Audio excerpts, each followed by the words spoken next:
कोलकाता के मैदान पर सांस रोक देने वाला मुकाबला हुआ जहां पर दोनों टीमों ने रच दिया इतिहास। नमस्कार दोस्तों, स्वागत है आपका एक बार फिर हमारे चैनल क्रिकेट स्टार में। दोस्तों आईपीएल 2025 का एक और सांस रोक देने वाला मुकाबला कोलकाता नाइट राइडर्स और लखनऊ सुपर जायंट्स के बीच खेला गया।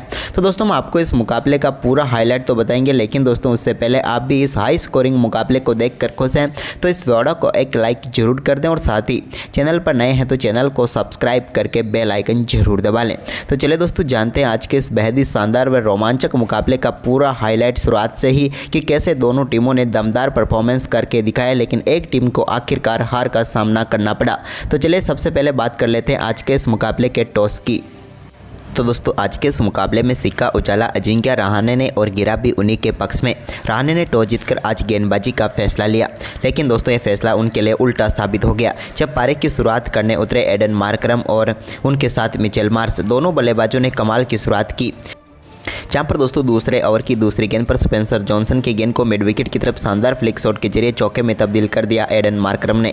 तो इसके बाद इसी ओवर की चौथी गेंद पर भी उनके बल्ले से एक और बड़ा शॉट देखने को मिला और इस बार मिचेल मार्श ने गेंद को मैक्सिमम के लिए स्टैंड में डिपॉजिट करते हुए इस मुकाबले का पहला छक्का जड़ दिया।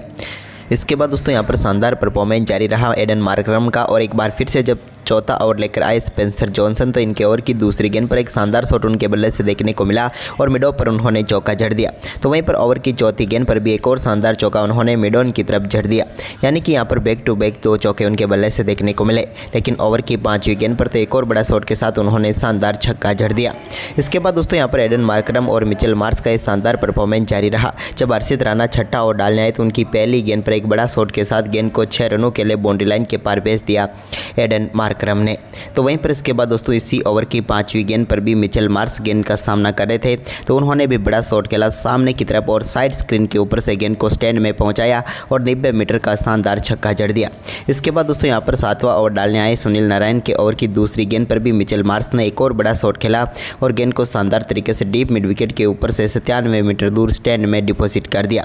तो वहीं पर इसी ओवर में उनके बल्ले से एक और शानदार चौका देखने को मिला जहाँ पर बैकवर्ड स्क्वायर लेग की तरफ उन्होंने शानदार चौका जड़ दिया। अब तो मिचेल मार्श का आक्रामक परफॉर्मेंस जारी था। एक बार फिर जब 9वां ओवर डालने आए सुनील नारायण तो इस ओवर में भी दमदार बल्लेबाजी करते हुए उन्होंने यहाँ पर ओवर की तीसरी गेंद को शानदार तरीके से चौके में तब्दील कर दिया। इसके बाद दोस्तों यहाँ पर 11वें ओवर की दूसरी गेंद पर हर्षित राणा ने पहली सफलता दिलाई केकेआर को जब उन्होंने एडन मार्करम को बोल्ड करके पेविलियन भेजा।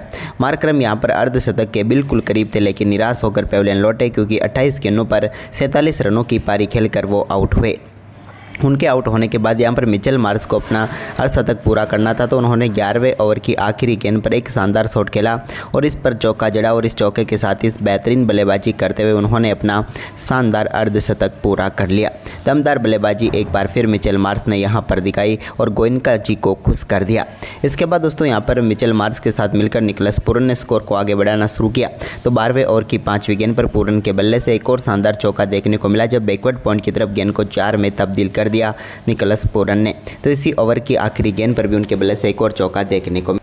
इसके बाद दोस्तों 13वां ओवर वैभव अरोरा को दिया गया तो वैभव अरोरा की पहली गेंद पर एक बड़ा शॉट मिचेल मार्श ने खेला और गेंद को शानदार तरीके से स्क्वायर लेग के ऊपर से स्टैंड में डिपॉजिट कर दिया। इसके बाद निकोलस पूरन ने भी यहां पर 14वें ओवर की पहली गेंद पर एक गेंद को शानदार तरीके से एक्स्ट्रा कवर के ऊपर से स्टैंड में भेजते हुए दमदार छक्का यहां पर उनके बल्ले से भी देखने को मिला वरुण चक्रवर्ती की गेंद पर। तो वहीं पर इसके बाद 15वां ओवर डालने आए सुनील नारायण की चौथी गेंद पर भी एक और बड़ा शॉट यहाँ पर खेला और इस बार भी गेंद को 6 रनों के लिए बाउंड्री लाइन के पार भेजा मिचेल मार्श ने। तो यहाँ पर दमदार परफॉर्मेंस मिचेल मार्श का तो जारी था, लेकिन यहाँ पर 15वें ओवर की चौथी गेंद पर सुनील नारायण के सामने आ गए निकोलस पूरन। तो उन्होंने यहाँ पर 15वें ओवर की चौथी गेंद पर स्क्वायर लेग के ऊपर से एक बड़ा शॉट खेला और गेंद को स्लॉग स्वीप के जरिए 6 रनों के लिए बाउंड्री लाइन के पार भेजने में वो कामयाब हुए। तो वहीं पर ओवर की आखिरी गेंद पर भी एक और बड़ा शॉट खेला और इस बार भी गेंद को लॉन्ग ऑफ के ऊपर से स्टैंड में पहुँचाया शानदार तरीके से और इस ओवर में भी 16 रन बटोर लिए यहाँ पर निकोलस पूरन और मिचेल मार्श ने। लेकिन इसके बाद दोस्तों यहाँ पर गेंदबाजी पे लाया गया आंद्रे रसल को तो 16वें ओवर की दूसरी गेंद पर आंद्रे रसल ने यहां पर पेविलियन भेज दिया मिचेल मार्श को, जिनका कैच शानदार तरीके से रिंकू सिंह ने पकड़ा। मिचेल मार्श भी दमदार बल्लेबाजी कर रहे थे, शतक करने का पूरा मौका था, लेकिन आखिरकार 48 गेंदों पर 81 रन बनाकर वो पेविलियन लौटे। इसके बाद 16वें ओवर की ही चौथी गेंद पर एक बड़ा शॉट निकोलस पूरन ने खेला और आंद्रे रसल की गेंद को शानदार तरीके से 6 रनों के लिए बाउंड्री लाइन के पार भेज दिया डीप बैकवर्ड स्क्वायर लेग के ऊपर से। तो वहीं पर इसके बाद 17वां ओवर डालने आए हर्षित राणा की पहली गेंद पर एक और बड़ा शॉट यहां पर निकोलस पूरन ने खेला और डीप मिड विकेट के ऊपर से गेंद को 6 रनों के लिए बाउंड्री लाइन के पार भेजा। तो इसी ओवर की दूसरी गेंद पर भी उनके बल्ले से एक और बड़ा शॉट देखने को मिला और इस बार गेंद को लॉन्ग ऑन के ऊपर से स्टैंड में पहुंचाते हुए दमदार बल्लेबाजी करते हुए मात्र 21 गेंदों पर ही अपना शानदार अर्धशतक पूरा कर लिया निकोलस पूरन ने और यहां पर दमदार बल्लेबाजी का मुजाहिरा दिखा दिया। इसके बाद दोस्तों यहां पर 18वें ओवर में भी उनके बल्ले से शानदार बल्लेबाजी जारी रही जहां पर एक बेहतरीन चौका उन्होंने जड़ा। तो इसी ओवर की चौथी गेंद पर भी उन्होंने एक बार फिर से बड़े शॉट में गेंद को तब्दील किया और ओवर की चौथी गेंद को स्क्वायर लेग के ऊपर से स्टैंड में पहुंचा दिया और आंद्रे रसल के इस ओवर को पूरी तरीके से लखनऊ सुपर जायंट्स के पक्ष में भेज दिया। क्योंकि दोस्तों इस ओवर में बल्लेबाजी करते हुए जहाँ पर उन्होंने 2 छक्के जड़े तो इस ओवर में 3 बेहतरीन चौके लगाए और पूरी तरीके से आंद्रे रसल के इस ओवर में उनकी बैंड बजा कर रख दी और इस ओवर में टोटल 24 रन बटोर लिए निकोलस पूरन ने और पूरी तरीके से यहां पर बड़े स्कोर की तरफ पहुंचा दिया लखनऊ सुपर जायंट्स की टीम को। वहीं पर इसके बाद दोस्तों यहां पर 19वां ओवर हर्षित राणा डालने आए। तो इस ओवर में यहां पर जरूर हर्षित राणा ने सफलता दिलाई जब अब्दुल समद को उन्होंने पेविलियन भेज दिया। 19वें ओवर की दूसरी गेंद पर अब्दुल समद को बोल्ड करके पेविलियन भेजा हर्षित राणा ने और वो 4 गेंदों का सामना करने के बाद सिर्फ 6 रन बनाकर ही चलते बने। आज कुछ खास नहीं कर पाए अब्दुल समद, लेकिन इसके बाद दोस्तों यहाँ पर 19वें ओवर की 5वीं गेंद पर निकोलस पूरन ने हर्षित राणा के सामने एक और शानदार चौका बिहाइंड द स्क्वायर खेला और जड़ दिया।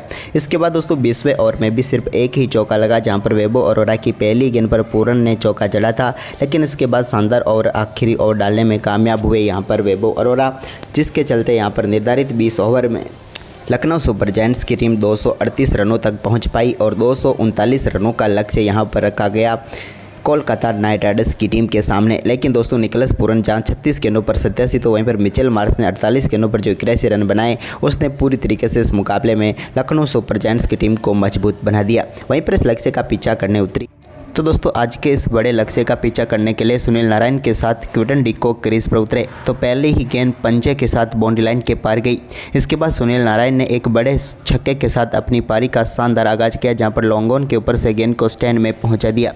तो वहीं पर इसके बाद दूसरे ओवर की पहली गेंद जो कि शार्दुल ठाकुर ने डाली, इस पर शानदार शॉट क्विंटन डिकॉक के बल्ले से देखने को मिला और फ्लिक के जरिए गेंद को एक बार फिर से स्टैंड में पहुँचाते हुए दमदार छक्का जड़ दिया। तो वहीं पर इसके बाद तो इनका शानदार परफॉर्मेंस जारी रहा। सुनील नारायण और क्विंटन डिकॉक ने शानदार चौके जड़े। वहीं पर इसके बाद एक और शानदार छक्का क्विंटन डिकॉक के बल्ले से देखने को मिला, लेकिन इसके बाद दोस्तों यहां पर शानदार रिव्यू ऋषभ पंत ने लिया और तीसरे ओवर की तीसरी गेंद पर आकाशदीप ने क्विंटन डिकॉक को पेविलियन भेज दिया। वो साफ तौर पर LBW आउट थे और यहाँ पर उनका विकेट गिर गया और पहली सफलता मिल गई। हम बात करें यहाँ पर 9 गेंदों पर 15 रन बनाकर क्विंटन डिकॉक पेविलियन लौटे। इसके बाद यहाँ पर अजिंक्य रहाणे और सुनील नारायण ने शानदार तरीके से स्कोर को आगे बढ़ाया। तो चौथे ओवर की चौथी गेंद पर सुनील नारायण ने एक बड़ा छक्का लॉन्ग ऑफ के ऊपर से जड़ दिया जहां पर गेंद को सीधे स्टैंड में पहुंचा दिया उन्होंने। तो वहीं पर इसके बाद तो शानदार परफॉर्मेंस अजिंक्य रहाणे ने भी दिखाना शुरू कर दिया और आकाशदीप के ओवर में शानदार बल्लेबाजी करते हुए 2 बेहतरीन चौके उनके बल्ले से देखने को मिले। लेकिन ये चौकों का दौर थमा तो छक्कों का दौर शुरू हो गया। छठा ओवर डालने आए अवेश खान की पहली गेंद पर अजिंक्य रहाणे ने गेंद को स्क्वायर लेग के ऊपर से स्टैंड में डिपॉजिट करते हुए शानदार छक्का जड़ दिया। तो वहीं पर तीसरी गेंद पर भी एक और बड़ा शॉट उनके बल्ले से निकला और डीप स्क्वायर लेग के ऊपर से एक बार फिर से 6 रनों के लिए बाउंड्री लाइन के पार भेजा और इस ओवर में दोनों बल्लेबाजों ने शानदार बल्लेबाजी करते हुए बेहतरीन तरीके से 50 रनों की पार्टनरशिप मात्र 19 गेंदों पर पूरी कर डाली। इसके बाद दोस्तों यहां पर 7वें ओवर की दूसरी गेंद पर दिग्वेश राठी ने शानदार गेंदबाजी करते हुए यहां पर सुनील नारायण को पेविलियन भेज दिया एडन मार्करम के हाथों कैच कराकर। सुनील नारायण अच्छी बल्लेबाजी तो कर रहे थे, लेकिन आखिरकार वो दिग्वेश राठी का शिकार बने जहां पर उन्होंने 13 गेंदों पर 30 रनों की शानदार पारी खेली। तो इसके बाद यहां पर शानदार परफॉर्मेंस जारी रहा वेंकटेश अय्यर का, जहां पर उन्होंने 8वें ओवर की दूसरी गेंद पर रवि बिश्नोई की गेंद पर शानदार चौका कट के जरिए थर्डमैन की तरफ जड़ दिया। तो इसी ओवर की छठी गेंद पर भी उनके बल्ले से एक और शानदार चौका मिड विकेट की तरफ देखने को मिला। यह भी बेहतरीन चौका था जो कि एक बार फिर से गेंद को बाउंड्री लाइन के पार भेजने में वो कामयाब हुए। इसके बाद 10वें ओवर की चौथी गेंद पर वेंकटेश अय्यर ने एक और बड़ा शॉट खेला और इस बार गेंद को 6 रनों के लिए बाउंड्री लाइन के पार पार भेजा। यह तो दमदार शॉट था जो कि रवि बिश्नोई के सामने वो खेलने में कामयाब हुए। इसके बाद अजिंक्य रहाणे ने 11वें ओवर की चौथी गेंद पर एक बेहतरीन चौका जड़ा और इस चौके के साथ ही शानदार बल्लेबाजी करते हुए अपना बेहतरीन अर्धशतक मात्र 26 गेंदों पर ही पूरा कर लिया। अजिंक्य रहाणे ने दमदार बल्लेबाजी यहां पर रहाणे के बल्ले से देखने को मिली। इसके बाद दोस्तों यहां पर वेंकटेश अय्यर ने एक और शानदार चौका जड़ा जब यहां पर रिवर्स स्वीप शॉट के जरिए उन्होंने गेंद को बेहतरीन तरीके से बाउंड्री लाइन के पार भेज दिया और 50 रनों की पार्टनरशिप इन दोनों बल्लेबाजों के बीच पूरी हो गई। इसके बाद एक और बेहतरीन चौका यहां पर वेंकटेश अय्यर के बल्ले से दिग्वेश राठी की गेंद पर देखने को मिला, जब शानदार तरीके से एक्स्ट्रा कवर के ऊपर से उन्होंने गेंद को फिर से चौके में तब्दील कर दिया। लेकिन इसके बाद दोस्तों यहां पर शार्दुल ठाकुर ने 13वें ओवर की आखिरी गेंद पर एक बड़ी सफलता दिला दी, जब अजिंक्य रहाणे उनकी गेंद पर शॉट तो खेलने गए लेकिन फुल टॉस गेंद को सीधे पूरन के हाथों में थमा बैठे और 35 गेंदों पर 61 रनों की शानदार पारी खेलकर यहां पर पेविलियन लौट गए अजिंक्य रहाणे।